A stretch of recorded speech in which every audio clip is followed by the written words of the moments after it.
सलाम आदाब दोस्तों, कैसे हैं आप। आज हम आपके लिए उर्दू सीखने की कड़ी में अपना हुरूफ तहज्जी की बड़ी शक्लों वाला वीडियो लेकर आए हैं। आज हम इस वीडियो में हुरूफ तहज्जी की बड़ी शक्लों की पहचान करने वाले हैं कि आसानी से इन हर्फों को कैसे याद किया जा सकता है और कैसे हम इनको पहचान सकते हैं ताकि हम कभी ना भूलें।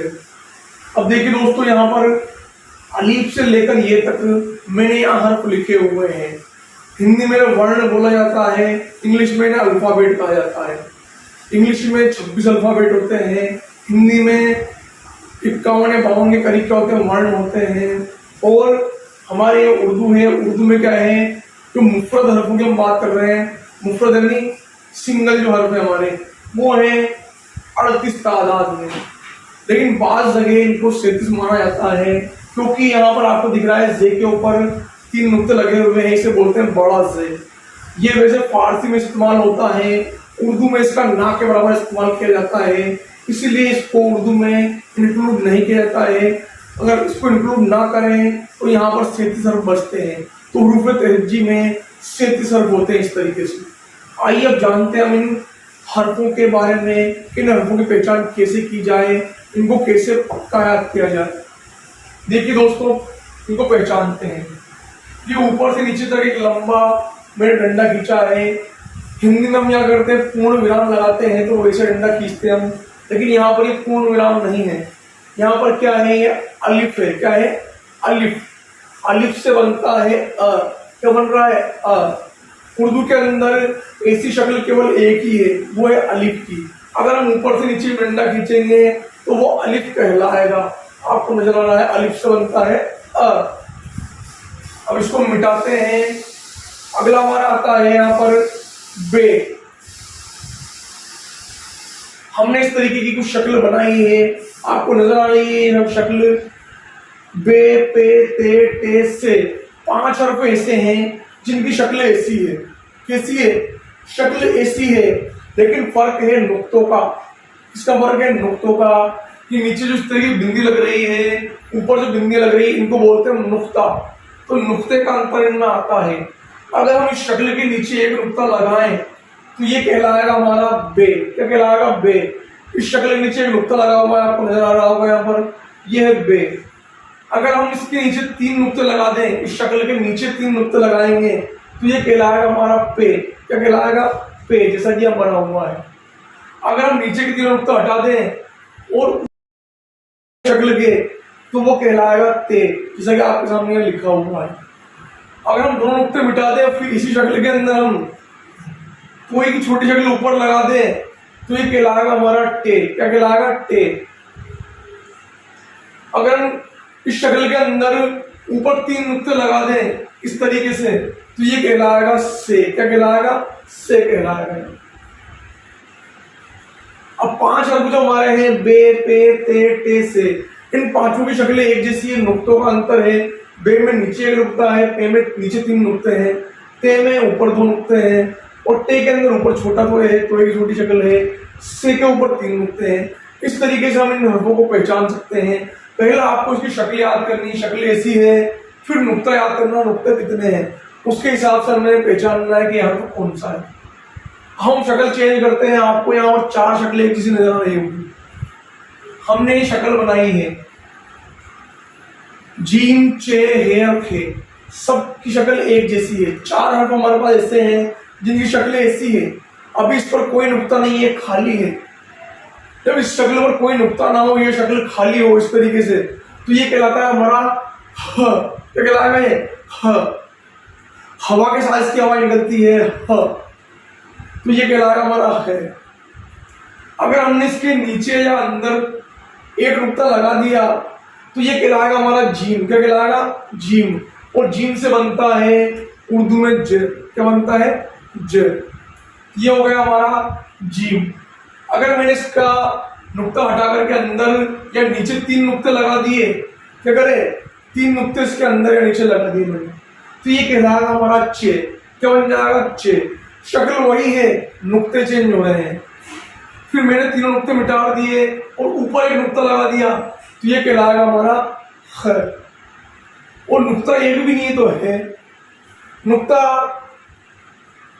अंदर या नीचे है तो जीम, नुक्ता 3 नुक्ते अंदर या नीचे है तो चे, एक भी नुक्ता नहीं है शक्ल पर तो है या ह हवा के साथ निकलेगा, और नुक्ता एक ऊपर है तो कहलाएगा ह, ये भी हवा के साथ निकला ह। अब हम शक्ल चेंज करते हैं। यहाँ पर हमारे पास ऐसी शक्ल आई है, क्या शक्ल आई है? ऐसी। अगर ऐसी शक्ल हमने बनाई है तो ये कहलाएगा हमारा दाल। क्या कहलाएगा? दाल। और दाल से बनता है उर्दू में द, ये आपके सामने बना हुआ है द। अगर हमने इस शक्ल के ऊपर क्या किया, तो एक छोटी शक्ल लगा दी तो ये दाल से बन जाएगा डाल। क्या बनेगा? डाल। डाल से बनता है ड, क्या बन गया? ये ड बन गया। फिर शक्ल हमने यही रहने दी और इस शक्ल के ऊपर हमने एक नुक्ता यहाँ लगा दिया तो ये बन जाएगा हमारा जाल। जाल से बनता है ज। पहले आपको शक्ल याद करनी है, उसके बाद नुक्ते देखने हैं। इन तीनों की शक्ल एक जैसी है, जैसे इन 5 की एक जैसी थी, इन 4 की एक जैसी थी, इन तीनों की भी एक जैसी है। दाल, डाल, जाल। फर्क है नुक्तों का। कुछ भी नुक्ता नहीं लगा हुआ है, खाली है तो दाल, तो एक छोटी शक्ल ऊपर लग गई तो दाल, और ऊपर एक नुक्ता लग गया है तो जाल। जाल से बनता है ज, दाल से द, डाल से ड और जाल से ज। अब हमारे यहाँ पर 4 हर्फ आ रहे हैं। फिर ये इन चारों की शक्ल क्या है? एक जैसी है। हमने फिर शक्ल चेंज की और इस तरह की शक्ल बनाई। अगर इस पर कोई नुक्ता नहीं लगा हुआ है, इस शक्ल को आप याद कर लो, ये कहलाता है र। क्या कहलाता है? र। इससे बनता है रे, र। अगर हमने इसके ऊपर कोई की छोटी शक्ल लगा दी तो ये बन जाता है हमारा ण। क्या बन जाएगा? ण। रे से बन जाएगा ण। अगर छोटा तो ऊपर लगा दिया, कोई की छोटी शक्ल हमने ऊपर लगाई तो। अगर हमने करा इसके ऊपर एक नुक्ता लगा दिया तो ये बन जाएगा हमारा जे, ज बन जाएगा एक नुक्ता ऊपर लगने पर। फिर हमने अगर इस पर 3 नुक्ते ऊपर लगा दिए तो ये कहलाएगा बड़ा ज। ये फारसी में इस्तेमाल होता है, मैंने आपको बताया था। उर्दू में इसका इस्तेमाल ना के बराबर होता है, इस वाले 3 नुक्ते वाले जे का। तो ये चारों शक्ल एक जैसी हो गई, रे, णे, जे और बड़ा जे। फर्क है नुक्तों का, शक्ल एक जैसी है। फिर हम ऐसी शक्ल लिखते हैं, ये कहलाएगा हमारा सीन। क्या है? सीन। सीन से बनता है स। देखिए यहां भी 2 शक्लें हमारे पास एक जैसी है। अगर हमने सीन के ऊपर 3 नुक्ते लगा दिए, 3 नुक्ते ऊपर लगे हैं, तो सीन से बन जाएगा ये शीन। शीन से बनता है श। ये 2 शक्लें हमारी एक जैसी हो गई। अब फिर हम शक्ल चेंज करते हैं, 2 शक्लें हमारे पास एक जैसी आ रही है। अगर हमने इस तरह की शक्ल बनाई, ये कहलाएगी हमारी स्वाद। क्या कहलाएगी? स्वाद। स्वाद से बनता है स, ये थोड़ा खींच कर आता है स, ये बन गए हमारे स्वाद। अगर स्वाद पर हमने अगर एक नुक्ता लगा दिया ऊपर तो ये बन जाएगा ज्वाद। क्या बन जाएगा? ज्वाद। ज्वाद से बनेगा ज। अरबी में इसको बोलते हैं द्वाद और उर्दू में बोलते हैं ज्वाद, इसलिए अरबी में बनता है इससे द और उर्दू में बनेगा ज। द्वाद और ज्वाद दोनों का अंतर है, अरबी में द्वाद, उर्दू में ज्वाद। ज्वाद से ज। फिर हम शक्ल चेंज करते हैं और दो हर्फ हमारे पास एक जैसे आ रहे हैं। इस तरह की शक्ल मैंने बनाई, ये कहलाई तोय। क्या कहलाई? तोय। तोय से बनेगा त। ते से बना था त, तोय से बनेगा तो। तो हलक से अदा होगा यहाँ से। तो त और तो दोनों में फर्क है, अंतर है। अब तोय को हमने ऊपर अगर एक नुक्ता लगा दिया है, ये बन गया हमारा जोय। क्या बन गया? जोय। जोय से बनता है ज। देखिए ये 2 शक्ल एक जैसी हो गई, जोय से बना ज। अब फिर हम देते हैं 2 हर्फों को, इनकी शक्ल एक जैसी है। ये हमने बनाया है यहाँ पर, ये है हमारा ऐन। क्या है? ऐन। ऐन से बनता है और। क्या बनेगा? और। अलिफ से बना था नॉर्मल उससे बना है और, जो यहाँ हलक से होगा और। तो एन से बना और। फिर एन के ऊपर हमने अगर एक नुक्ता लगा दिया, ये बन गया हमारा गैन। गैन से बनेगा ग, ये भी यही निकलेगा ग। तो एन और गेन बन गए। तो आपको इस तरह की शक्ल याद रखनी है और नुक्तों के साथ इसको याद करना है। फिर हम क्या करते हैं, आगे लिखते हैं। हमारा शक्ल इस तरह की आई है और इस पर क्या लग गया है? एक नुक्ता लग गया है, तो ये क्या है हमारा फ, हवा के साथ निकलेगा फ, इस तरीके से। ये हो गया हमारा फ। इसके बाद एन के बाद आया फ।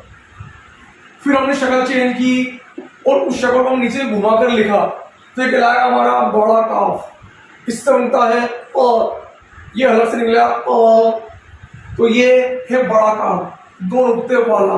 ये आपको नजर आ रहा है यहाँ पर अ। अब जो हर्फ हलक से अदा होते हैं या खींच कर निकलते हैं, उन हर्फों के नीचे मैंने हिंदी में कुछ इस तरह की बिंदी लगाई हुई है। देखिए बिंदी लगी हुई, बिंदी लगी हुई हिंदी की लिखावट में। तो वो हर्फ आप समझ जाइए कि ये हर्फ या तो हलक से निकलेंगे या खींच कर निकलेंगे। जैसे त, ज, अ, र, फ, अ।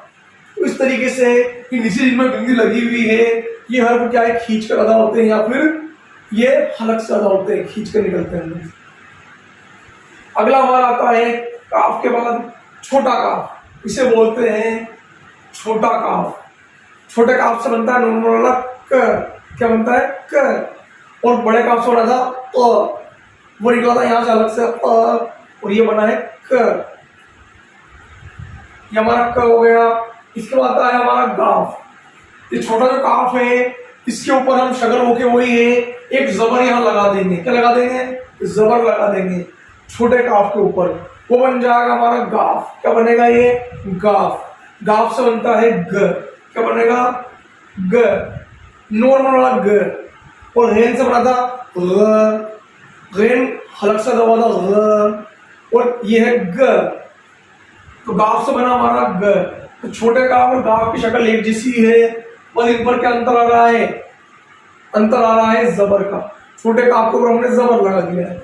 ऐसे फे और बड़ा काफ जो है, इनकी शक्ल लगभग एक जैसी है। फे घुमा हुआ नहीं है नीचे से, और काफ घुमा हुआ है। काफ के दो नुक्ते, फे में एक नुक्ता है। अगला हमारा आया है यहाँ लाम। इस तरह की शक्ल आएगी, घूम जाएगी नीचे, ये कहलाएगी लाम। लाम से बनता है उर्दू में ल। क्या बनेगा, ल। अगला हमारा आता है मीम। फिर शक्ल चेंज होती है, इस तरह की शक्ल हम बनाएंगे, ये कहलाएगा हमारा मीम। मीम से बनता है म। फिर हम शक्ल चेंज करते हैं, इस तरह की शक्ल लिखते हैं हम घुमा करके, और इसके अंदर या ऊपर क्या करते हैं, हम एक नुक्ता लगाते हैं, तो यह बन जाता है हमारा नून। नून से बनता है न। अगला आता है हमारा वाव। इस तरह की शक्ल बनाएंगे हम, तो ये कहलाएगा हमारा वाव। वाव से बनता है व। फिर हम इस तरह की कुछ गोल शक्ल बनाते हैं, अंडाकार ऐसा हम कह सकते हैं। तो अंडाकार या गोल शक्ल हम यहाँ बना रहे हैं, तो ये बनेगा हमारा ह। क्या है ये, ह, नॉर्मल वाला ह। और ऊपर जो आया था वो था ह, वो हवा के साथ निकल रहा था ह, और ये नॉर्मल वाला ह। उसके बाद हमारे कुछ इस तरह की शक्ल आ रही है, आप इसे पान का पत्ता भी कह सकते हैं। इस तरह की शक्ल हमारा आई है। अगर इसको हम यूं लिख दें उल्टा करके, तो ये उर्दू की गिनती बन जाती है, ये उर्दू में 5 बन जाता है। लेकिन हम इसको कर रहे हैं, यूं नहीं लिख रहे हैं, हम इसे पान के पत्ते की तरह बना रहे हैं यूं घुमा करके। तो ये कहलाता है हमारा हे दो चश्मी। हे दो चश्मी ये है, ये हमारे काम आता है उर्दू में मुरक्कब हरूफ बनाने के। अभी जो हम हर्फ पढ़ रहे हैं, ये मुफरद हर्फ है, यानी ये है वाहिद हर्फ जो सिंगल है। और आगे जो हम हर्फ पढ़ेंगे, आप पढ़ भी चुके होंगे, उर्दू सीखे पार्ट 3 में हमने वीडियो बनाया हुआ है इसके लिए। तो वो कहलाते हैं मुरक्कब हरूफ, यानी इन्हीं में से 14 हर्फ ऐसे हैं जिनमें हम हिरशमी लगाएंगे और नया मुरक्कब हरूफ बनाएंगे। अब वो कौन से हैं, इसको देखने के लिए आप उर्दू सीखे पार्ट 3 देख सकते हैं। अगला हमारा आता है इस तरह की शक्ल, ये कहलाती है हमजा। क्या कहलाती है, हमजा। ये आपको दिख रही है। हमजा जो है, इससे ई या ए की आवाज निकलती है, अलिफ की आवाज इससे अदा होती है। किससे, हमजा से। अगला हमारा आता है छोटी है। छोटी की शक्ल कुछ इस तरीके से लिखी हुई है, ये छोटी है। ये जो है, ये हमारे बड़ी ई की मात्रा लगाने का काम आता है। जब हमें करना अलिफ ये ई, तो इस तरीके से हमारे ये काम आता है। इसे बोलते हैं हम, क्या बोलते हैं, या मअरूफ। या मअरूफ जो हम क्या करते हैं, खींच करके लगाते हैं बड़ी की मात्रा में। जब इससे कोई मात्रा लगे, ये मात्रा के रूप में इस्तेमाल हो, तो इसे या मारूफ बोला जाता है। इसको, इस वाली ये को, छोटी ये को। लेकिन अभी हम मात्रा नहीं लगा रहे हैं, इससे अभी हम उसको सीख रहे हैं। उसके बाद आता है हमारा ये बड़ी ए। ये क्या है, बड़ी ए है। बड़ी ए जो है इससे बोलते हैं या मजहूल, यानी जब ये मात्रा के रूप में इस्तेमाल होगा, इससे एक ही मात्रा लगेगी। किसकी लगेगी, एक ही और एक ही मात्रा लगेगी, तो ये कहलाएगा हमारा या मजहूल। तो ये हो गया हमारी बड़ी ए। तो दोस्तों इस तरीके से आप अलिफ से लेकर ये तक हर्फों की शक्लों को देखिए पहले, फिर उनके नुक्तों को देखिए, और इस तरीके से आप अलिफ से लेकर के ये तक जितने हमारे हर्फ आ रहे हैं उन हर्फों का आप बआसानी याद कर सकते हैं। और फिर आगे इससे अगला जो हमारा वीडियो आएगा वो आएगा छोटी शक्लों पर। पहले हम एक वीडियो बना चुके हैं, लेकिन उसकी क्वालिटी लो होने की वजह से बोर्ड पर नजर नहीं आ रहा है, कुछ लोगों की शिकायत है, इसलिए हम दोबारा ये रिवाइज बना रहे हैं। हमने बड़ी शक्लों का रिवाइज वीडियो बना दिया है, अगला हम बनाएंगे छोटी शक्लों का वीडियो। तो दोस्तों इस तरीके से आप हरूफ तहज्जी को याद कर सकते हैं। अब आगे हम आपको इस वीडियो में थोड़ी और चीज बताते हैं। इसमें आपको दिख रहा है ये है अलिफ। क्या है, अलिफ। ये है वाव, और ये है दोनों छोटी और बड़ी है। ये है ये अलिफ, वाव और ये जो मैंने ऊपर लिखे हैं इस साइड, ये कहलाते हैं उर्दू में हुरूफ अल्लत। हुरूफ अल्लत यानी होता है स्वर। हिंदी में स्वर बोला जाता है। ऐसे लेकर हमारे आह तक जो होते हैं उर्दू में, हिंदी में वो होते हैं 11 स्वर, यानी वो वर्ण जिनसे मात्राएं लगती है। तो उर्दू में अलिफ, वाव और ये छोटी है, बड़ी है, ये मात्राओं के रूप में इस्तेमाल होते हैं। तो ये कहलाते हैं मसूती हरूफ। क्या कहलाते हैं, मसूती हरूफ। मसूती आवाजों को जाहिर करने वाले कौन से, अलिफ, वाव, ये मसूती हरूफ। कौन से, अलिफ, वाव और ये, इनको बोलते हैं हिंदी में स्वर। इनसे लगती है उर्दू में मात्राएं। अलिफ से लगती है आ की मात्रा, वाव से लगती है बड़े ओ की और औ की मात्रा, छोटी से लगती है बड़ी की मात्रा, और बड़ी से लगती है एक की और ई की मात्रा। तो इस तरीके से अलिफ, वाव ये जो है हमारे, ये मात्राओं में इस्तेमाल होते हैं, इसलिए इन्हें कहा जाता है मसूती हरूफ यानी स्वर।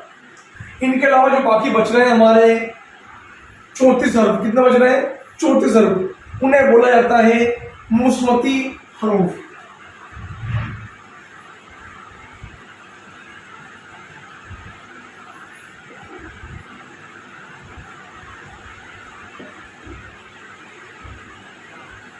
तो जो 34 हर्फ है हमारे मुस्मती हरूफ, वो कहलाते हैं व्यंजन। इन्हें हिंदी में बोला जाता है व्यंजन।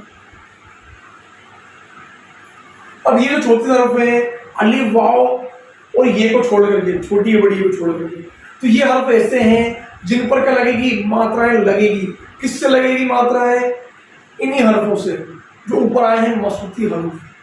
तो इस तरीके से दोस्तों ये थे हमारे हुरूफ तहज्जी के हरूफ जो हमने यहाँ पर लिखे हैं। अलिफ, वाव ये मसूती आवाजों को जाहिर करते हैं, स्वर कहलाते हैं। और उनके अलावा जितने बाकी बचे हैं 34 हर्फ, ये कहलाएंगे हमारे मुस्मती हरूफ, यानी इन पर मात्राएं लगेगी, व्यंजन कहलाते हैं। दोस्तों आप उर्दू सीखने के लिए बड़ी शक्लों की मशक करते रहिए, और इस तरीके से आप मशक करते हुए पहले हर्फों की शक्लों को याद कीजिए, फिर उसके नुक्ते देखिए, नुक्ते इस पर कितने लगे हुए हैं, कहाँ लगे हुए हैं, ऊपर लगे हुए हैं कि नीचे लगे हुए हैं। फिर हमने हिंदी में नीचे लिखा हुआ है कि वो हर्फ क्या कहलाएगा। तो आप इस तरीके से मशक करते करते, प्रैक्टिस करते करते आसानी से उसको याद कर सकते हैं। दोस्तों चलिए चलते हैं और मिलते हैं नए वीडियो में नई नॉलेज के साथ।